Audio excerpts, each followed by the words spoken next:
1 महीने पहले ही दीपक की शादी हुई है। वो अपने काम के चलते बाहर गया था। घर पे उसकी पत्नी दृष्टि और एक आया रानू थी। रात के 2 बजे दृष्टि को अपने कमरे में किसी के होने का एहसास होता है और वो घबराते हुए रानू को आवाज़ लगाती है। रानू, रानू। जी मैम साहब। रानू, यहाँ कोई है? उधर उस पर्दे के पीछे कोई तो है वहाँ। रानू पर्दा हटाकर दिखाती है तो वहाँ कोई नहीं होता। रानू फिर दृष्टि से कहती है, मैम साहब, यहाँ तो कोई नहीं है। शायद आपको कोई बुरा सपना आया होगा। लेकिन अच्छा ठीक है, तुम जाओ। जी मैम साहब, कोई दिक्कत हो तो आवाज़ दे दीजिएगा, मैं आ जाऊंगी। ठीक है। थोड़ी देर बाद दृष्टि को फिर आहट हुई। इस बार तो दृष्टि को यकीन था कि कोई तो है। उसने डरते हुए रानू को आवाज़ लगाई। रानू, रानू। जी मैम साहब। देखो रानू, मैं कह रही थी ना, यहाँ कोई तो है। देखो, मैंने उसे बाथरूम में जाते देखा अभी। मैम साहब, बाथरूम में तो कोई नहीं है, और कोई होगा भी कैसे इस वक्त? तो घर में हम 2 ही लोग हैं। मुझे मेरा दिमाग बहुत थका हुआ लग रहा है। तुम मुझे थोड़ा पानी ला दो, मैं नींद की दवाई ले लेती हूँ। रानू पानी लाती है। ये ले लीजिए पानी, और दवाई खाकर आराम से सो जाए। दृष्टि दवाई खाकर सो जाती है, लेकिन थोड़ी देर में उसकी नींद फिर खुल जाती है। उसे फिर कोई बाथरूम की तरफ जाता हुआ महसूस होता है। इस बार दृष्टि खुद वहां जाती है। डरते डरते वो बाथरूम का दरवाज़ा खोलती है। वहाँ कोई होता नहीं, लेकिन जैसे ही वो पलटती है उसे लगता है कोई है पीछे। वो मुड़कर देखती है तो एक चुड़ैल उसके सामने होती है। दृष्टि कुछ कह नहीं पाती, वो कांप रही होती है और फिर एकदम से वो चिल्लाती है, जिसे सुनकर रानू आ जाती है, लेकिन चुड़ैल वहाँ से गायब हो जाती है। क्या हुआ मैम साहब? रानू, रानू, मैंने उसे देखा। वो खून, वो। दृष्टि के घर में जो भी हो रहा था, रानू को उसके बारे में सब कुछ पता था। वो डरते घबराते हुए बोली, लगता है वो फिर आ गई। कौन आ गई? क्या बोल रही हो तुम? साफ साफ बताओ, मुझे कुछ समझ में नहीं आ रहा। कुछ समय पहले यहाँ एक हेमा नाम की औरत रहा करती थी। पड़ोसियों का कहना था कि वो आत्माओं से बात किया करती थी।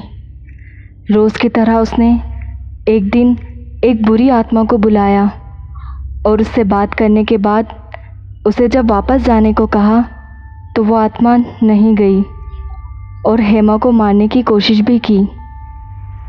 हेमा उस दिन तो वहाँ से बचकर निकल गई, लेकिन फिर उसकी तबीयत अचानक ख़राब रहने लगी और एक दिन अचानक बाथरूम में उसकी लाश मिली। हमें उस आत्मा से बात करनी चाहिए। उसने हेमा के साथ बहुत बुरा किया, मगर वो मुझे क्यों परेशान कर रही है? मैंने क्या बिगाड़ा है उसका?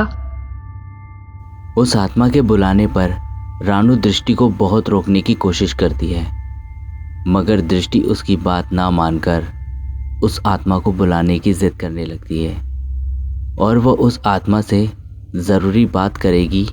ये कहते हुए दृष्टि उस आत्मा को बुलाती है। क्या तुम मुझे सुन पा रही हो? तुम जो भी हो, डरो नहीं, सामने आओ, मुझसे बात करो। देखो, तुम्हें जो भी चाहिए मैं तुम्हें वो देने को तैयार हूँ, मगर तुम मुझे परेशान करना बंद कर दो। मेरे पति कुछ ही दिन में घर आते होंगे, मैं उनके साथ हंसी खुशी अपना जीवन बिताना चाहती हूँ। तुम प्लीज़ मुझसे बात करो, मेरे सामने आओ। दृष्टि के ऐसा कहते ही रानू कहती है, तूने भी वही गलती कर दी। ये कहते ही रानू चुड़ैल बन जाती है, क्योंकि वो बुरी आत्मा रानू ही थी जिसने हेमा का खून किया था। और रानू के चुड़ैल बनते ही एक ज़ोरदार चीखने की आवाज़ होती है। अगले दिन जब दीपक वापस आता है तो उसे पता चलता है कि उसकी पत्नी दृष्टि अब बीमार है। रानू दीपक को बताती है कि मेम साहब कल बाथरूम से गिर गई थी, तब से ना कुछ बोल पा रही है और ना ही बिस्तर से उठ पा रही है, सिर्फ आंखें झपकाती है। डॉक्टर ने उनके लिए दवाइयाँ दी है। ये क्या हो गया दृष्टि? तुम फिक्र मत करो, मैं अच्छे से अच्छे डॉक्टर से तुम्हारा इलाज कराऊंगा और तुम्हें ठीक कर दूंगा। रात के 2 बज रहे थे और दृष्टि और दीपक सो रहे थे। तभी दीपक की नींद खुलती है और वह दृष्टि को देखता है। दृष्टि अपने बिस्तर पर नहीं होती। दीपक घबरा जाता है और वह सारी जगह दृष्टि को ढूंढने लगता है। दृष्टि, दृष्टि कहाँ हो तुम? दृष्टि, दृष्टि कहाँ हो तुम? दीपक को कमरे से कुछ अजीब सी आवाज़ें आती है और वह धीरे धीरे उस कमरे की ओर बढ़ता है। दरवाजे को धीरे से खोलता है तो देखता है वहाँ कोई नहीं है। पीछे पलटता है तो रानू खड़ी होती है। दीपक थोड़ा डर जाता है लेकिन फिर खुद को संभालते हुए कहता है, रानू, रानू, तुमने दृष्टि को देखा क्या? वो अपने बिस्तर पे नहीं है। लेकिन साहब, मैम साहब तो अपने बिस्तर पर ही है। दीपक ने रानू के साथ जब जाकर देखा तो दृष्टि बिस्तर पर सोई हुई थी। दीपक सोच में पड़ जाता है कि आखिरकार ये सब हो क्या रहा है। इस बात से दीपक बहुत परेशान हो जाता है। लेकिन मैंने अभी तो देखा था, तब दृष्टि यहाँ नहीं थी। ये कैसे हो सकता है साहब? मैम साहब तो अपने बिस्तर से हिल भी नहीं सकती। शायद आपको कोई बुरा सपना आया होगा। वैसे भी जब से आप आए हैं, मैम साहब को लेके बहुत ही ज़्यादा टेंशन में है। आप सो जाएं, सब जल्दी ही ठीक हो जाएगा। ठीक है रानू। दीपक सोने की कोशिश करता है लेकिन थोड़ी ही देर बाद उसकी नींद खुल जाती है। वो देखता है कि दृष्टि फिर से अपने बिस्तर पर नहीं है। इससे पहले कि वो उठ पाता उसकी नज़र अपनी छत पर जाती है। वह देखता है कि दृष्टि छिपकली की तरह रेंग रही होती है। दीपक बुरी तरह डर जाता है। दृष्टि की नज़र उस पर पड़ जाती है और वह बिना आवाज़ किए सोने का नाटक करता है। दृष्टि धीरे धीरे बड़बड़ाती है, ख़त्म कर दूंगी सबको, ख़त्म कर दूंगी।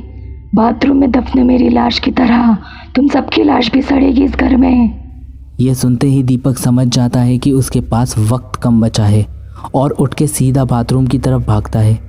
अंदर जाकर दीपक दरवाज़ा बंद कर लेता है और बाथरूम की ज़मीन को खोदने लगता है। दृष्टि जो अभी चुड़ैल बनी हुई थी वो दरवाजे को ज़ोर ज़ोर से ठोकने लगती है। दीपक खोदना चालू रखता है। दीपक को अचानक ज़मीन में से कंकाल नज़र आने लगता है। दीपक पर्दे को खींचकर कंकाल के ऊपर डाल देता है और अपनी जेब से लाइटर निकालकर आग लगा देता है। दृष्टि दरवाजे को तोड़ देती है और दीपक की ओर जाती है, लेकिन जैसे ही वो उसके नज़दीक पहुंचती है पर्दे पर लगी आग कंकाल तक पहुंच जाती है और चुड़ैल दृष्टि के शरीर से निकलकर धुआं बनकर उड़ जाती है। रानू, रानू, क्या हुआ तुम्हें? तुम उसे क्यों पुकार रहे हो? क्या तुम्हें अभी भी नहीं मालूम? क्या? वो चुड़ैल रानू ही थी। दृष्टि की बात सुनकर दीपक बहुत हैरान हो जाता है, यह जानकर कि उसके घर की ही नौकरानी एक चुड़ैल निकली। अगर वो सही टाइम पर घर नहीं आता तो दृष्टि को वो बुरी चुड़ैल जिंदा नहीं छोड़ती।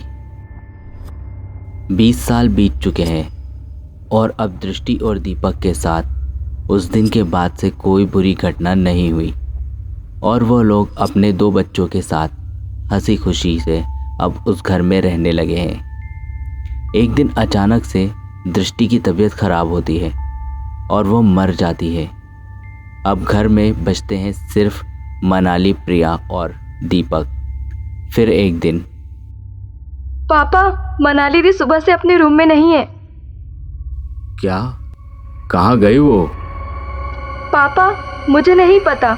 मैं तो अपने रूम में स्कूल का होमवर्क कर रही थी, मगर जब मनाली दी के रूम में गई तो वो वहाँ मौजूद नहीं थी। इसलिए मैं तुरंत आपके पास आई कि शायद आपको कुछ पता हो। नहीं बेटा, वो मेरे पास नहीं आई और ना ही मुझे कुछ बता के गई कि वो कहाँ जा रही है।